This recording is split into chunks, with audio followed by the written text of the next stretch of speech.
Bismillahirrahmanirrahim. Assalamualaikum warahmatullahi ta'ala wabarakatuh. Alhamdulillahi rabbil alamin.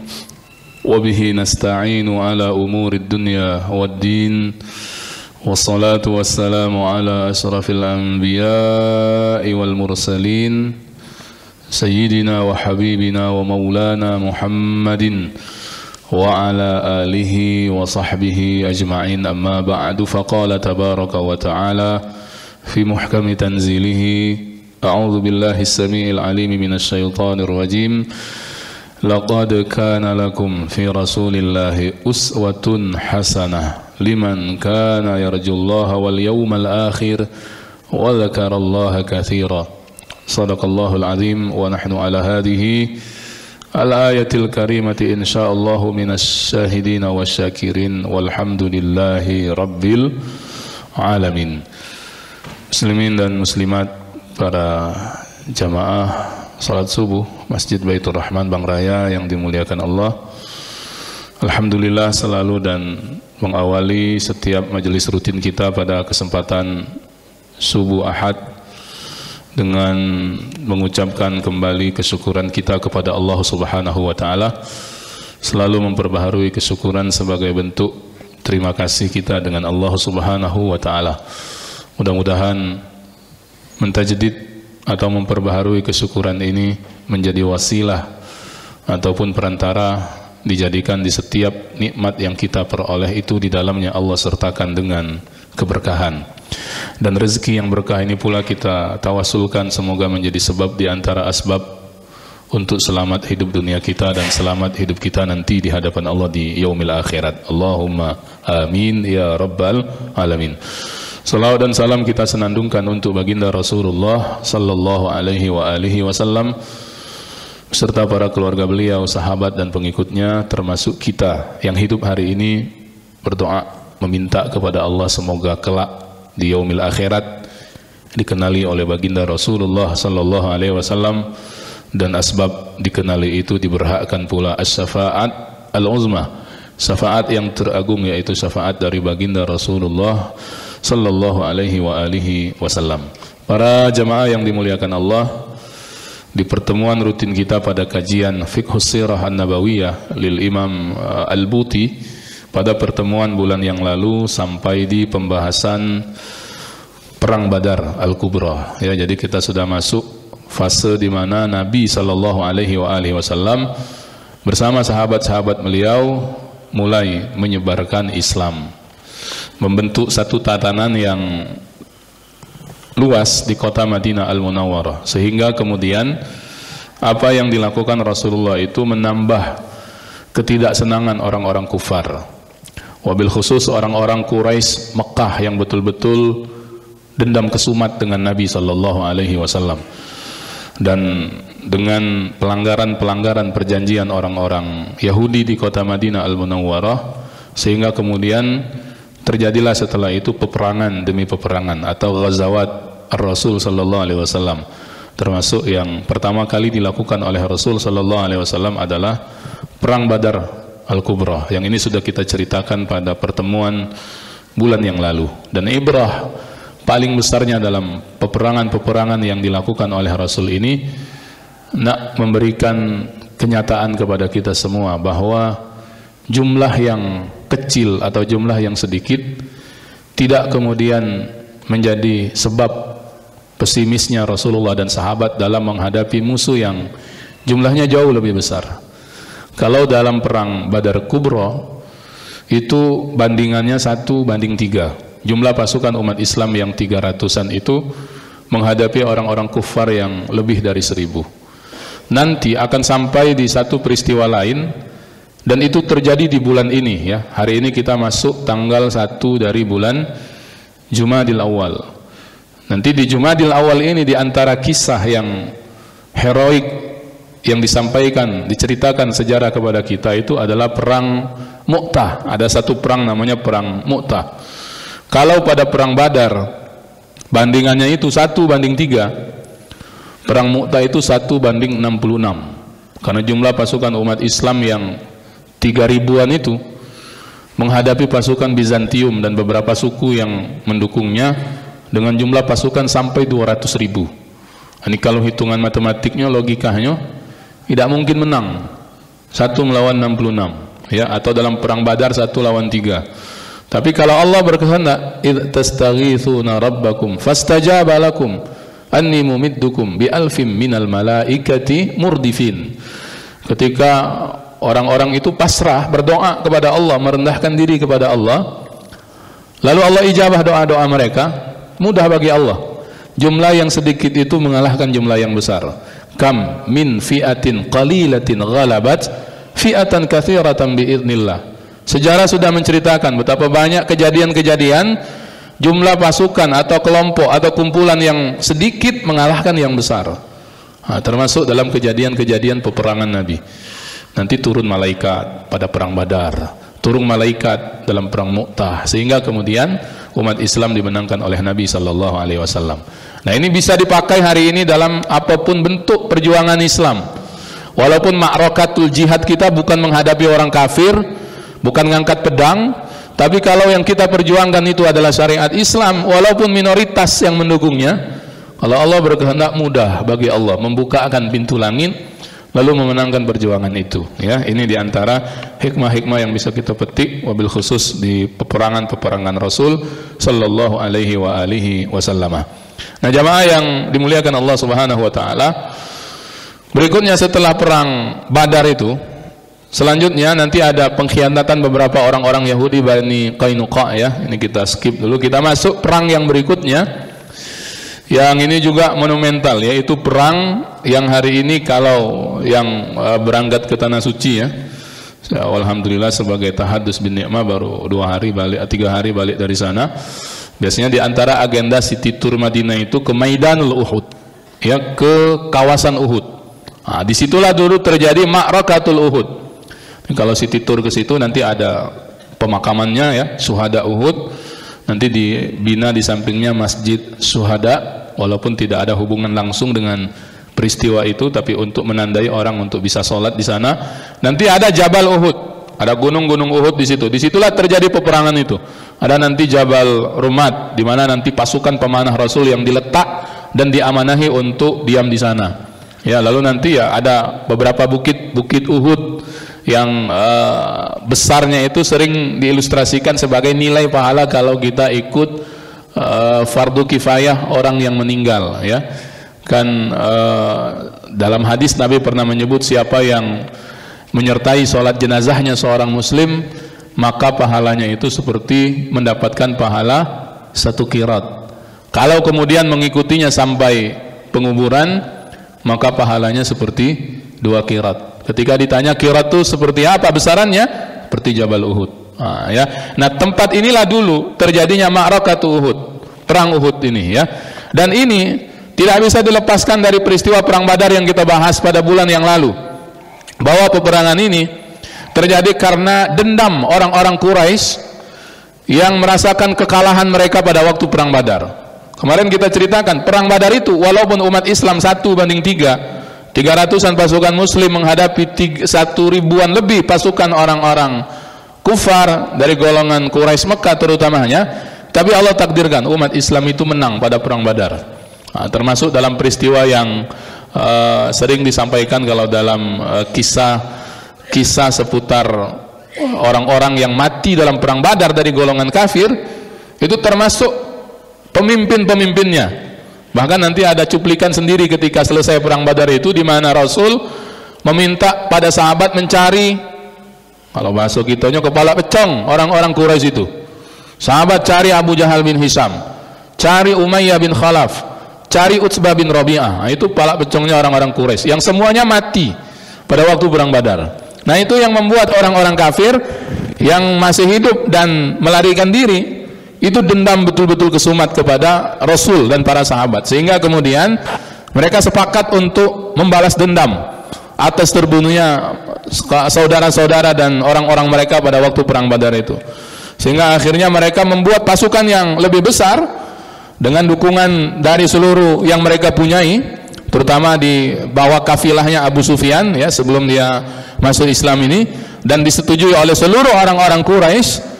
Lalu kemudian juga didukung beberapanya oleh pengkhianat-pengkhianat Bani Qainuqa, orang-orang yang mengkhianati perjanjian Madinah antara Rasul dengan orang-orang Yahudi, maka nanti terjadilah perang Uhud tersebut. Ya. Rasul sallallahu alaihi wasallam ketika mendengar kabar nih orang Quraisy ini mau balas dendam ini, lalu Rasulullah itu yang pertama beliau lakukan apa? Mengadakan musyawarah. Nah, tengok di sini nanti juga ibrah dan proses yang kemudian nanti bisa kita jadikan ibrah, bahwa tindakan yang dilakukan Rasul dalam setiap keputusan yang diambil beliau itu tidak pernah lepas dari musyawarah. Termasuk misalnya dalam menghadapi peperangan-peperangan yang dilakukan ini. Jadi dah tahu nih infonya orang-orang Quraisy ini mau nyerang lagi, ngajak perang lagi, maka Rasul segera kumpulkan para sahabat beliau, musyawarah, surah, ya, untuk mencapai mufakat. Dalam musyawarah itu Rasul tawarkan ke sahabat-sahabat, nih kita nih nak sambut mereka di luar kota Madinah, ya, atau kita tunggu saja mereka itu di kota Madinah. Nah, kalau mereka datang menyerang Madinah, baru kita hadapi mereka. Jadi bertahan, ya, bertahan di dalam kota. Nanti di situ namanya musyawarah, muncul pandangan-pandangan dari golongan yang sepuh, ya, golongan tua, seperti nanti ada Abdullah bin Ubay bin Salul, dia kemudian memilih tawaran, sudah Rasul, kita bertahan saja dulu di kota Madinah Al-Munawwarah. Tapi sebagian besar para sahabat yang lain, terutama dari kalangan sahabat yang muda, termasuk diantaranya yang dulu tak sempat ikut dalam perang Badar, itu ngomong dengan Nabi, ya Rasulullah, akhrij bina ila a'daina. Rasul, kita sambut mereka itu di luar kota Madinah. La yarawna anna jabanna anhum wa dha'afna.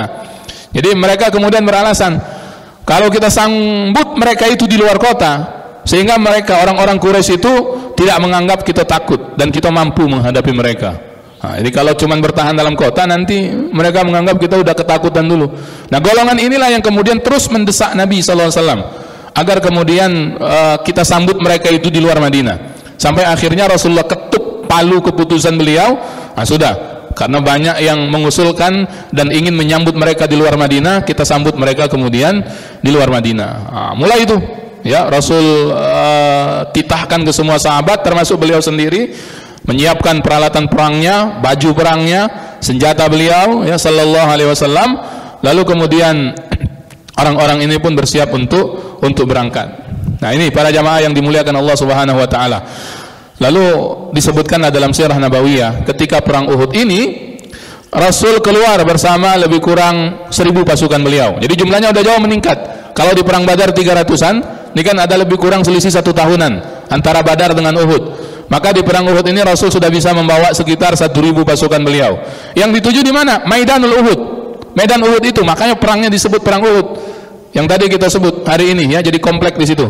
Ada pemakamannya, ada masjidnya, ada bukit-bukitnya yang menjadi saksi peperangan pada waktu itu. Ini kalau sampai ke tanah suci, insya Allah sampai ke sana, ya, tengok-tengok di situ, doa untuk para syuhada Uhudnya, ya, dan tawasul dengan para syuhada tersebut.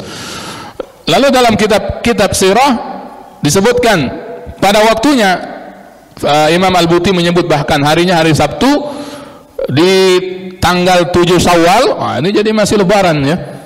Kalau 7 Syawal masih asik halal bihalal, tidak terpikir ngangkat senjata, ya. Agak dulu Ustaz, masih lemak makan. Itu kalau kita hari ini 7 Syawal, ya. Itu kalau dalam kejadian Nabi pada perang Uhud sudah berangkat ke Maidanul Uhud untuk perang, yang kemudian perangnya itu disebut dengan perang Uhud.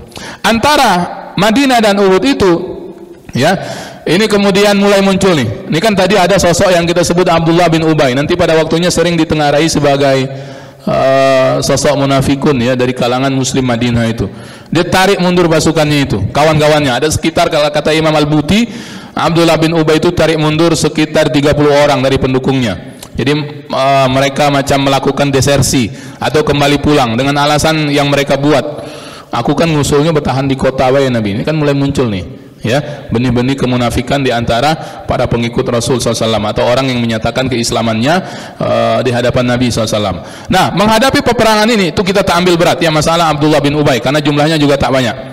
Lalu melihat pasukan umat orang-orang kufar yang juga jauh lebih banyak dari waktu perang Badar, beberapanya juga meminta Rasul, kita minta saja pada orang-orang Yahudi yang masih sepakat berjanji setia dengan kita itu, walaupun mereka tak masuk Islam, agar mereka membantu kita. Tapi Rasul tegaskan, letak, Ya, kalau dalam hal peperangan ini mirip-mirip dengan kajian dalam hal akidah. Kata Nabi SAW itu apa? La nastansiru bi ahli syirki ala ahli syirki. Kita ini tidak akan pernah minta bantuan pada orang musyrik untuk menghadapi orang-orang musyrik. Nah, tegas Rasulullah SAW ya. Sehingga kemudian Rasulullah itu bersama para sahabat beliau yang tadi sudah berkurang ya, dari golongannya Abdullah bin Ubay itu mulai itu menyisir dataran lereng Gunung Uhud itu. Ini kalau dilihat kan Gunung Uhud itu berbaris itu ya. Nah, itu disisir oleh Nabi SAW untuk kemudian membuat benteng ya, nyambut orang-orang yang datang dari kota Mekah, dan benteng itu nanti juga ada menghadap musuh, ada kemudian yang menghadap ke arah Madinah. Lalu nanti, dan ini yang kemudian diantara strategi yang diletak oleh Rasul, beliau amanahkan beberapa puluh sahabat. Kata Imam Al-Buti dalam fiqh sirah beliau ini ada sekitar 50 orang sahabat beliau sallallahu alaihi wasallam yang ditunjuk oleh Nabi agar naik ke Jabal Rumat. Itu namanya Jabal Rumat hari ini ya. Itu kalau yang City Tour hari ini jadi tempat berfoto itu ya, oleh orang-orang yang berangkat umroh atau haji, untuk menjadi pasukan pemanah di situ. Nah, ya, pasukan pemanah di atas bukit yang itu nanti menjadi strategi dalam perang Uhud yang cukup jitu. Pada awalnya itulah yang memberikan harapan pada perang Uhud itu akan terjadi seperti perang Badar, bahwa kemenangan itu akan dimiliki oleh umat Islam. Jadi Rasulullah tunjuk saat itu seorang sahabat sebagai pengetuanya. Kalau kata Syekh Al-Buti, nama sahabat itu Abdullah bin Jubair ya, dia yang ditugaskan oleh Nabi jadi pimpinan pasukan pemanah itu. Pada pasukan ini Nabi berpesan, apa kata Nabi? Kumu ala masafikum, kalian tuh harus mantap di situ. Ini pesan ini ingat ya, nanti sangat berpengaruh terhadap hasil akhir perang Uhud. Kata Nabi, mantap-mantap, berjagalah di tempat itu, lindungi pasukan kita ini dari belakang. Jadi kalau di depan barisan Nabi, sahabat-sahabat dengan tombak, dengan pedang, nanti dari arah belakangnya itu pasukan-pasukan pemanah yang ulung ya, yang itu nanti akan menghujani pasukan musuh dengan panah-panah mereka. Kata Nabi apa? Mantap-mantap di situ, jangan bergerak ya, lindungi pasukan dari belakang. Kalau kalian melihat pasukan ini berhasil mendesak musuh dan kemudian mengambil ghanimah, sampai Rasulullah kasih begitu kalimatnya terang, kalian juga jangan sekali-kali turun untuk kemudian meninggalkan pos-pos kalian sampai kalian aku perintahkan untuk turun dari tempat tersebut. Jadi kalimatnya jelas kata Nabi ya, mantap-mantap di situ, jangan bekesot ya, jangan bergerak sampai aku suruh kalian kemudian untuk turun. Nah, ini ya yang kemudian menjadi pesan yang sering disampaikan, bahwa inilah pesan yang menjadi titik di mana kemudian penentu yang tadinya hampir menang, itu udah mau menang itu dalam perang Uhud itu, tapi kemudian kejadiannya berbalik ya. Nah, ini para jamaah yang dimuliakan Allah Subhanahu wa taala. Jadi sudah nih, dekat nih hari-harinya, hari-hanya menjelang perang Uhud itu Rasul kemudian siapkan pasukan beliau. Kan kalau nanti dalam hadis kita akan temukan Rasul itu kalau dalam setiap perang pasti di antara pesan-pesan mulia beliau diantaranya apa? Tajamkan pedang-pedang kalian, tajamkan ujung tombak kalian, tajamkan ujung busur panah-panah kalian. Itu karena nanti di antara adab, kalau misalnya pasukan muslim berhadapan dengan orang kufar, kalau kemudian dengan pedangnya, dengan tombaknya itu tidak menyakiti, tidak tumpul ya. Kalau misalnya bebala itu berperang itu, kalau nebas maaf sekali hilang ya, tidak kemudian meninggalkan rasa sakit ya. Kan itu digandeng dalam hadis itu dengan perintah menajamkan pisau untuk sembelihan. Itu juga dilakukan pesan itu Rasul kepada sahabat tiap kali akan berperang. Jadi Rasul juga siapkan pedang beliau itu ya. Kalau ada yang pernah lihat mahrajan, pameran, biasanya yang mengadakan ya Turki ya, bisa di negeri Turki sendiri atau dibawa keliling internasional, nanti ada itu yang ditengarai pedangnya Nabi sallallahu alaihi wasallam. Itu ditajamkan oleh beliau. Ya, dan beliau kemudian berpesan kepada para sahabat-sahabat beliau, kita sesuai dengan kesepakatan, kita tunggu mereka di luar kota Madinah Al-Munawwarah dan kita sambut mereka dengan sepenuh ketawakalan kepada Allah Subhanahu wa taala ya. Lalu Rasul atur tuh, nanti ada sahabat yang memegang panji di sayap kanan, ada Mus'ab bin Umair, nanti di sebelah kiri nanti ada pasukan yang kemudian bertugas untuk menghadapi pasukan kufar, nanti ada namanya sahabat Ikrimah ya dan seterusnya.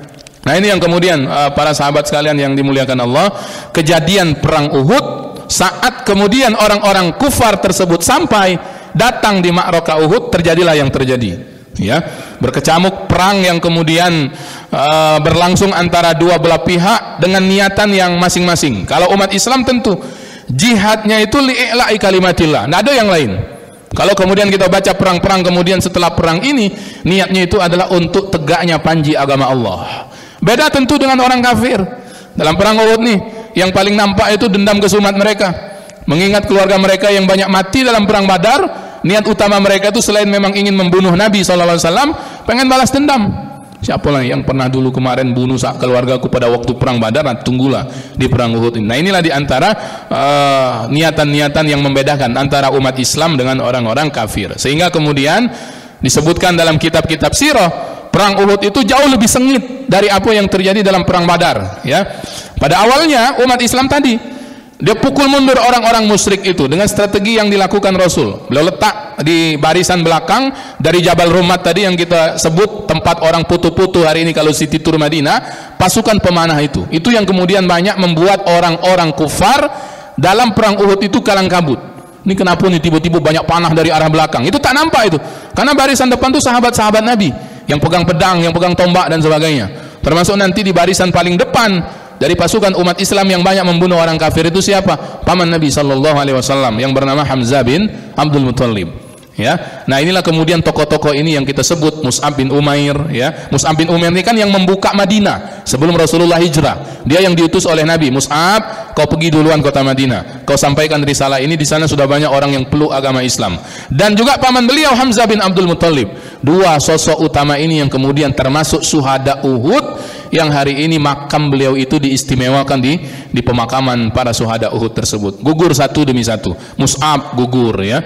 Dulu kalau pegang panji, liwa, ya, panji Nabi itu, kalau dalam ilustrasi gambar kan sering macam tulisan La ilaha illallah Muhammadur Rasulullah. Liwa itu kalau kemudian jatuh berarti sahabatnya wafat, itu akan segera direbut oleh sahabat yang lain.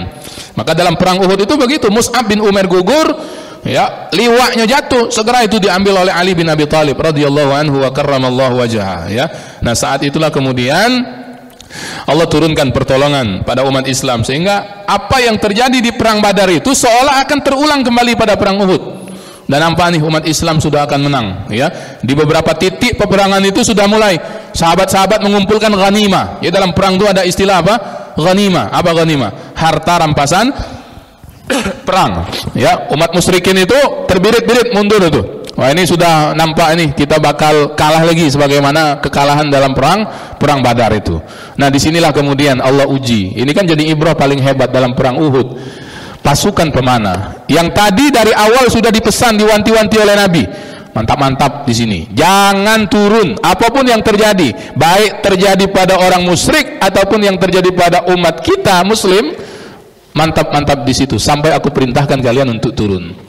Ya, nah, tapi kan itulah hati manusia itu, termasuk pada generasi sahabat ridwanullahi alaihim ajmain, tanpa mengurangi kemuliaan para sahabat-sahabat ini, ya, sehingga kemudian pasukan yang di atas itu, ya, pasukan pemanah tadi itu, orang-orang yang kemudian melihat, wah, lah nak menang ini, begitu mungkin pasukan pemanah itu, dia tampak dari atas orang-orang Islam sudah kumpulkan ghanimah, mulai juga tergerak, kita turun, ya, kita kumpulkan juga ghanimah. Nah, ini ya yang kemudian menjadi titik balik dalam kejadian perang Uhud, sehingga beberapa pasukan pemanah itu turun, ya, yang tadi ditugaskan oleh Nabi mengawal di atas bukit, itu tertarik juga untuk mengambil barang-barang rampasan perang itu bersama ya sahabat yang lain. Sampai Abdullah bin Jubair kan tadi ditunjuk sebagai pimpinan di pasukan pemanah itu, Abdullah bin Jubair tak sanggup dia halau sahabat-sahabatnya itu. Nanti kata Imam Al-Buti, di antara yang tetap bertahan itu Abdullah bin Jubair, ya, tapi kuasanya itu tak mampu untuk menghalangi sahabat-sahabat yang lain untuk turun. Nah, sehingga kemudian pos pasukan pemanah itu jadi kosong. Nah, inilah salah seorang kafir waktu itu, pada waktunya nanti, ini nanti orang ini menjadi yang terpilih ketika dia berislam. Ini diantara rahasia yang pernah disebut oleh Nabi, khiyarukum fil jahiliyah, khiyarukum fil Islam. Orang yang terpilih pada waktu dia kafir terpilih juga kalau dia nanti masuk Islam. Siapa? Khalid bin Walid. Ya, kita kalau dengar nama Khalid bin Walid, hebat kan, panglima perang Nabi SAW. Itu dulu dalam perang Uhud masih panglima perang orang-orang kafir. Dia tengok nih, ini pasukan pemanah ini yang buat umat Islam ini menang. Tapi kemudian mereka turun. Jadi belum semua mundur itu orang kafir itu. Masih mencari siasat bagaimana usaha untuk counter attack, ya, untuk pukul balik pasukan lawan. Dan Khalid bin Walid, orang yang cerdik ini, ya, dia lihat, oh ini salah satunya. Ketika kemudian pasukan pemanah itu turun, dia bawa beberapa pasukannya, kawan-kawannya, untuk mengambil alih pos tersebut. Sehingga Abdullah bin Jubair yang tinggal sendiri, ya, di Jabal Rumat itu tidak bisa kemudian menghalangi Khalid bin Walid. Dia pun syahid, terbunuh di atas jabal tersebut. Dan Khalid bin Walid mengambil alih yang tadinya pasukan pemanah itu, di antara yang menyebabkan umat Islam bisa menang di awal peperangan Uhud, tiba-tiba berbalik keadaannya, ya, dikuasai oleh Khalid dengan beberapa pasukannya. Mereka hujani juga umat Islam dengan panah-panah dari Jabal Rumat tersebut. Nah, ini kemudian yang menjadi catatan yang selalu diingat-ingatkan dalam peristiwa perang Uhud, yang kemudian menjadi titik balik. Tadi itu hampir menang, tapi kemudian keadaannya itu berbalik, seolah orang kufar yang kemudian akhirnya memenangkan perang Uhud itu. Walaupun nanti secara kesimpulannya perang Uhud ini tidak bisa juga disebut orang kufar itu menang, atau nak disebut umat Islam itu kalah, karena tiap-tiap pasukan menderita dan mengalami kematian yang berimbang. Sampai ada yang nyebut perang Uhud itu hasilnya remis. Oh, becak main catur dulu, ya, seri gitu, ya. Nah, tapi memang nanti tokoh-tokoh yang hebat dari kaum muslimin itu yang menyisahkan kesedihan, ya, termasuk diantaranya kematian yang sering dikenang dalam perang Uhud ini adalah kematian paman Nabi sendiri. Siapa itu? Yaitu Hamzah bin Abdul Muttalib. Dia ini memang diincar ini, ya, diincar. Jadi ada seorang yang kemudian bernama Hindun, ini juga waktu perang Uhud belum masuk Islam. Dia tugaskan seorang budak yang gagah untuk memang nyasar ke Hamzah bin Abdul Muttalib. Kau jangan mikirkan siapa-siapa dalam perang Uhud itu, kau cari Hamzah, ya, kau tombak dia, kau bunuh dia. Itu tugasan seorang budak ini, ya.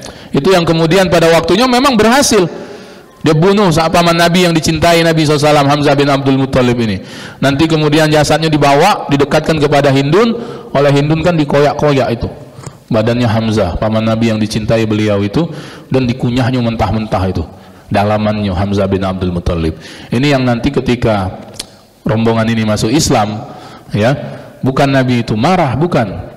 Nabi tak ada dendam. Wal iyazubillah, kalau kita nyebut, oh Nabi ini pendendam, wal iyazubillah, na'udzubillah min zalik, ya. Tapi kan tidak bisa dilupakan.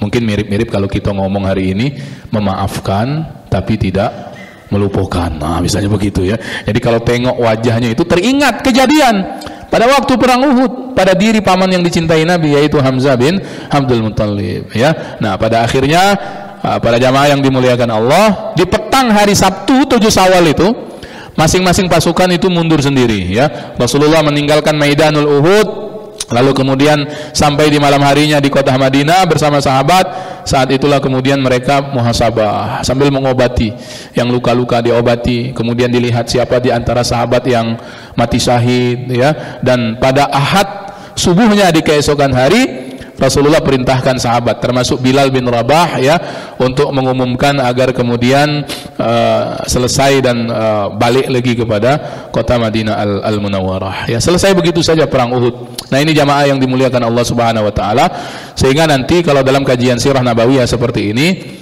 ibrah yang bisa kita petik, ya, pelajaran yang bisa kita jadikan sebagai hikmah, seperti yang disebut oleh Syekh Ramadan Al-Buti ini. Pertama, tadi bahwa amanah itu harus dipertanggungjawabkan.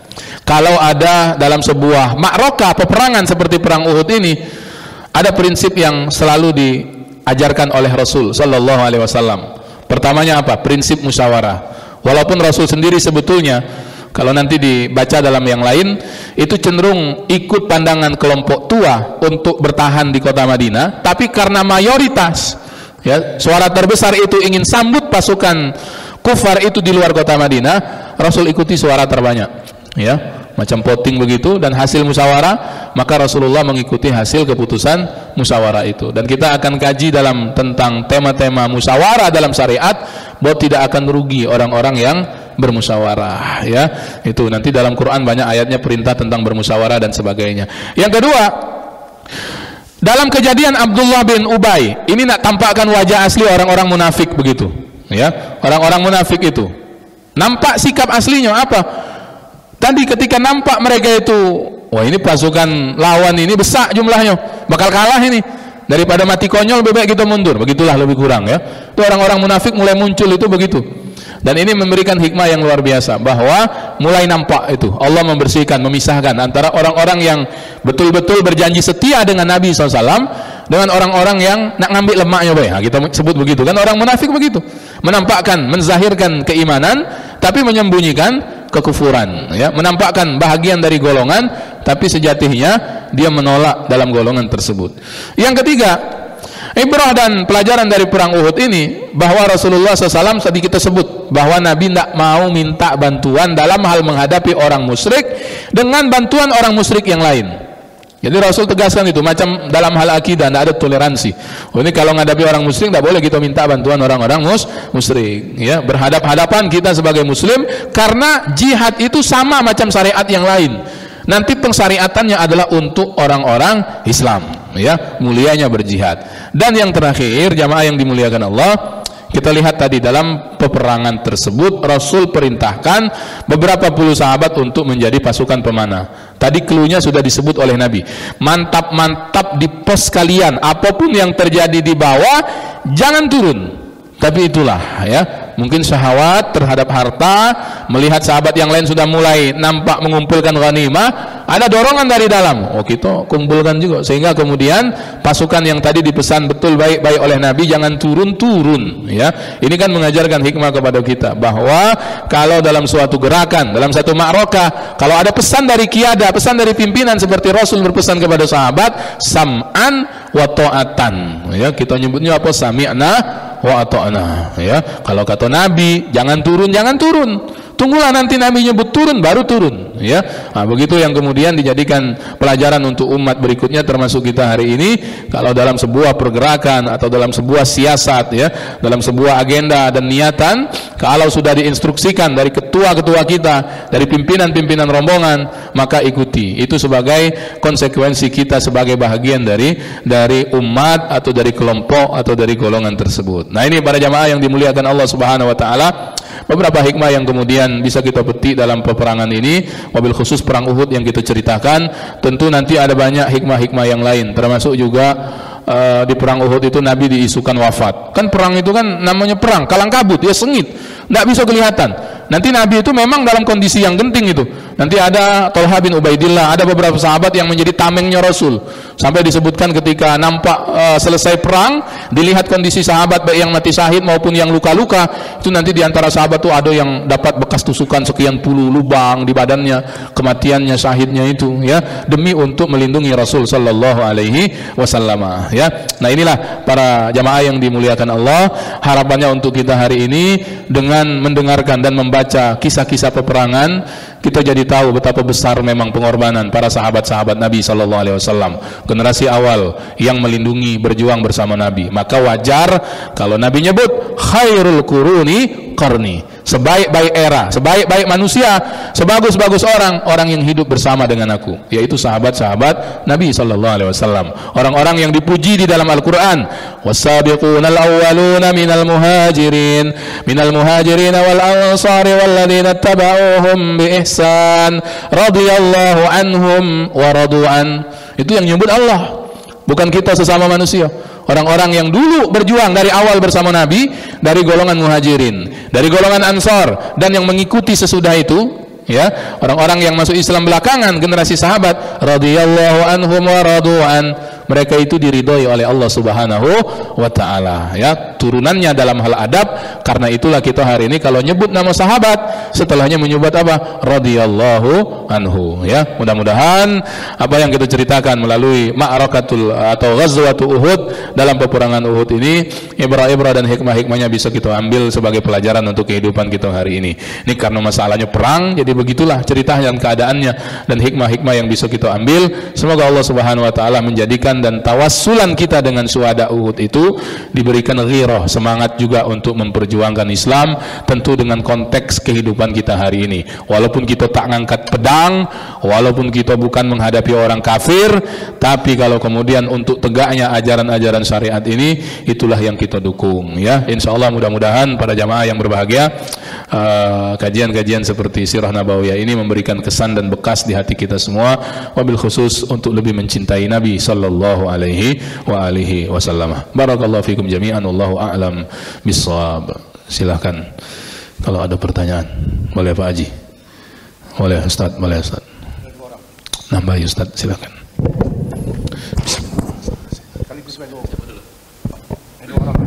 Bismillahirrahmanirrahim.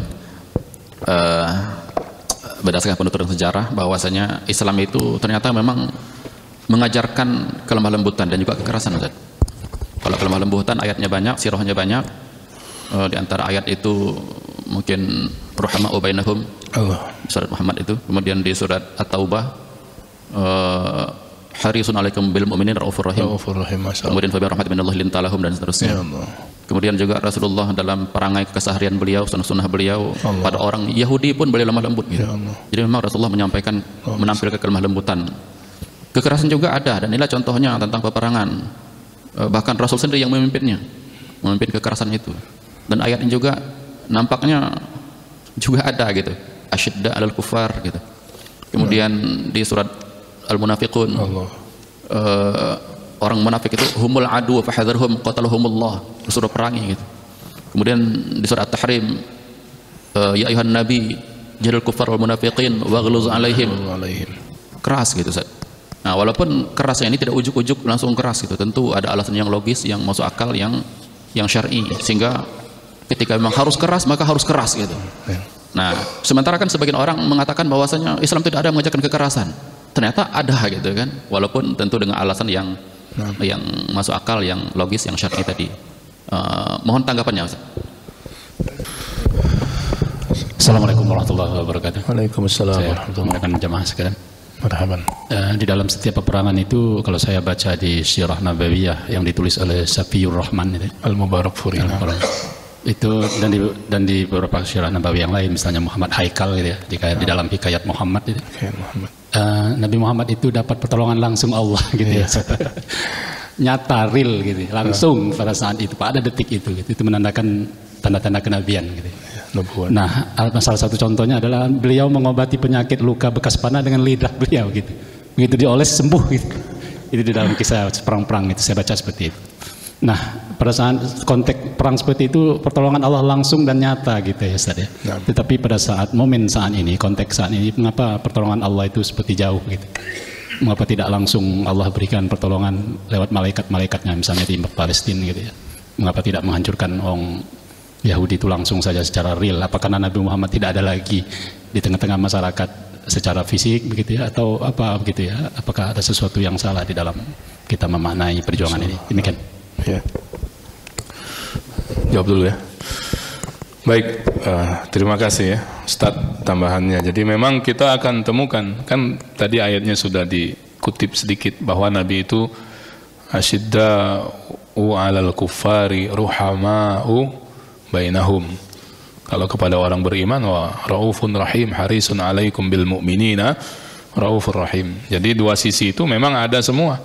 Jangan dikira misalnya Rasulullah ketika berpesan la taghdab falakal jannah, jangan marah maka bagimu surga, lalu kemudian kita ngira oh berarti Rasulullah tidak pernah marah ya. Kita akan temukan ketegasan Nabi SAW itu, terutama hal-hal yang berhubungan dengan syariat yang dilanggar ya.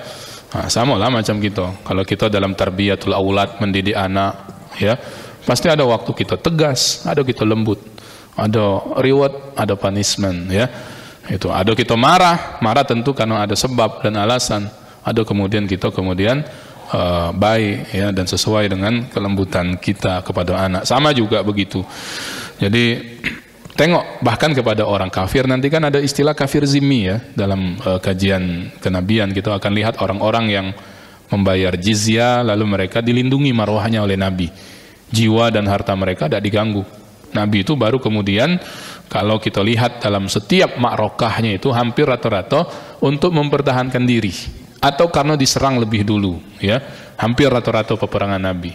Ataupun ya ketika mulai eranya ekspansi perluasan Islam, itu dengan cara yang baik dulu, diajak masuk Islam, disurati dulu ya, kalau ditawari, kalau enggak bayar jizyah, baru kemudian ditampakkan. Dan itu memang fasenya itu ya, memang fasenya, termasuk sekaligus menjawab pertanyaan yang kedua tadi Pak Haji ya. Jadi mengapa kemudian langsung turun itu kan, kalau dalam surah Al-Anfal tadi kita sebut bi alfim minal malaikati murdifin, nanti bi khamsati alaf, ada nanti bi salasati alaf, ada nyebut 1000 malaikat, nyebut 3000 malaikat, nyebut 5000 malaikat, karena memang fasenya saat itu begitu. Kalau misalnya tak turun malaikat dan ditakdirkan kalah, lokak gitu ini tidak muslim hari ini Pak. Jadi fasenya itu memang fase Allah harus menangkan umat Islam. Nabi itu kan sampai berdoa sebelum perang Badar, ya Allah, ya lebih kurang doanya tuh fima makna, ya minta menangkan, kalau tak menang nanti tak ada lagi yang menyembahmu, kan begitu. Maka mudah bagi Allah, dan ini bahagian dari iradatnya Allah, yang Allah kalau melakukan sesuatu suka-sukanya Allah. Nah, perang Uhud ini kan nanti jadi ibrah.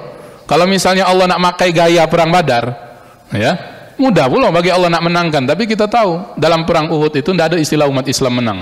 Ya, kata guru kita itu paling gagah remis, paling gagah seri nyebutnya itu ahlus sirah, ya. Nah itu, dan Allah kan ajarkan kalau, dan itu atas kuasa Allah kalau, termasuk misalnya hari ini Palestina ngapa Ustaz, maitu terus ya, tidak menang-menang, apa malaikat tidak katik lagi, begitu ya. Kalau malaikat terus, yang berhenti tugasnya itu malaikat Jibril nurun ke wahyu, malaikat itu tetap ada sampai hari kiamat, ya. Nah, maka kemudian itu berarti kejadian seperti Ma'rakah jihad di Palestina hari ini itu juga bahagian dari kehendaknya Allah. Kan jadi ujian nanti itu nampak bagi umat Islam seluruh dunia. Mana yang punya ihtimam dengan umat Islam, mana yang tidak, mana yang punya perhatian, punya tidak, mana yang tidak. Ya, bagi umat Islam Palestina sendiri, wah itu jadi keberuntungan bagi mereka. Jadi Ma'rakatul jihad, kata Yusuf Al-Qardawi, Dr. Yusuf Al-Qardawi, maidan jihad hari ini yang masih betul-betul maidan jihad, dan yang matinya itu betul-betul mati syahid seperti mati syahid orang terdahulu, kondisi di Palestina. Kalau di Suriah lebih banyak intrik politiknya, Sudan dan yang lain-lain. Tapi kalau Palestina itu kata Dr. Yusuf Al-Qardawi Ma'rakatul jihad. Sehingga mereka itu orang Palestina sendiri lah biasa Pak ngadapi itu. Tidak mereka tuh ngemis-kemis ke negeri-negeri Arab di sekitarnya untuk mendukung mereka, mati syahid. Ya, bahkan kita saksikan banyak itu kan jejak digitalnya. Kesenangan, kebahagiaan keluarga-keluarga mereka karena diantara keluarganya itu mati syahid, ya. Nanti kan jadi ujian untuk kita umat Islam. Nanti juga ini jadi dalail diantara peristiwa menjelang hari kiamat. Insya Allah Palestina merdeka, ya. Tapi yang malah merdeka lah parah berarti itu katanya kan begitu, ya. Ini nanti ikuti kemauannya Allah. Fase-fase itu akan sampai insya Allah, ya. Baik, lebih kurang demikian. Wallahu a'lam bishawab. Assalamualaikum warahmatullahi wabarakatuh. Waalaikumsalam. Ustadz, kalau kita dengar bahwa peperangan yang di zaman dahulu itu menjadi suatu ini, bahwa kita banyak yang menang walaupun dengan jumlah yang sedikit, itu menjadi alasan bagi mereka yang di luar untuk mengatakan bahwa Islam itu disebarkan dengan pedang. Nah, bagaimana kita bisa menjawabnya itu Ustadz? Dengan perkataan bahwa Islam itu disebarkan dengan pedang, sedangkan dalam Quran sendiri tidak dianjurkan kekerasan. Terima kasih. Wassalamualaikum warahmatullahi wabarakatuh. Baik, betul ya. Jadi memang isu itu ada terutama dihembuskan oleh kelompok-kelompok orientalis diantaranya, ya, bahwa Islam itu intasyara bis-saif, disebarkan dengan pedang. Tapi tadi sudah kita kasih clue-nya, ya, bahwa setiap peperangan itu mayoritasnya adalah untuk mempertahankan diri. Jadi lebih kepada defensif sebetulnya. Perang Badar, perang Uhud, bahkan dalam peperangan-peperangan yang awal itu, ya, itu semua untuk mempertahankan diri, bukan ofensif. Ya, namanya mempertahankan diri. Amalan musuh depan mata, dah kan gitu nyerah ke badan, ya kita angkat pedang gitu, ya, kita angkat tombak gitu, ya. Busur panah itu kita ini kan. Nah itu jadi biasalah, ya, isu itu ada. Nah maka kita umat Islam harus counter balik pernyataan itu. Melalui apa? Melalui kenyataan yang disampaikan dalam tinta-tinta catatan sejarah ini, bahwa Islam itu sekali-sekali tidak disebarkan dengan pedang, ya. Justru nanti kita akan lihat intisarul Islam, ekspansi itu banyak dengan jalur damai, ya. Banyak yang masuk Islam karena tersentuh dengan keindahan, kebudiluhuran akhlak Nabi dan juga sahabat-sahabat yang diutus. Ya, kalaupun misalnya terjadi peperangan, itu tidak tiba-tiba ujuk ngangkat pedang, baik itu karena mempertahankan diri atau setelah melalui fase-fase tadi. Ya, Nabi kirim surat nih ke Bizantium, perang Mu'tah itu kan begitu. Utus seorang sahabat, ya, ngajak baik-baik. ternyata dibunuhnya utusan Nabi SAW itu, ya. Diingatkan lagi sampai akhirnya mereka juga adu keinginan menyerang, ya disambut, ya. Kamu jual, kami beli. Lebih kurang begitu juga ya, lebih kurang misalnya ya. Tapi tidak kemudian ofensif terlebih dahulu atau memang dari awalnya sudah mengangkat perang, menyatakan permusuhan, tidak ya.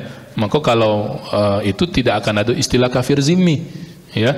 Orang-orang yang dilindungi jiwa, harta, darah mereka dari orang-orang kafir.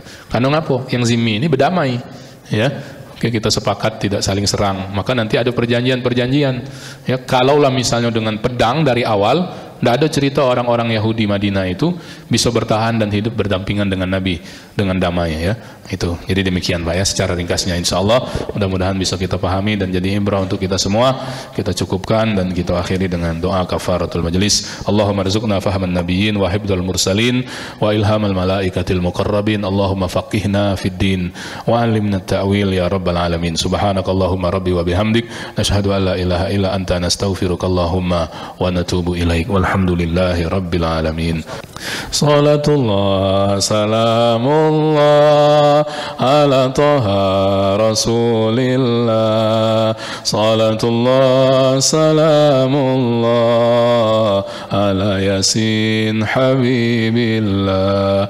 Tawassalna bi bismillah wa bil hadi rasulillah. Tawassalna bi bismillah wa bil hadi rasulillah wa kulli mujahidin lillah bi ahlil badri ya Allah. Allahumma salli wa sallim wa barik alaihi wa ala alihi.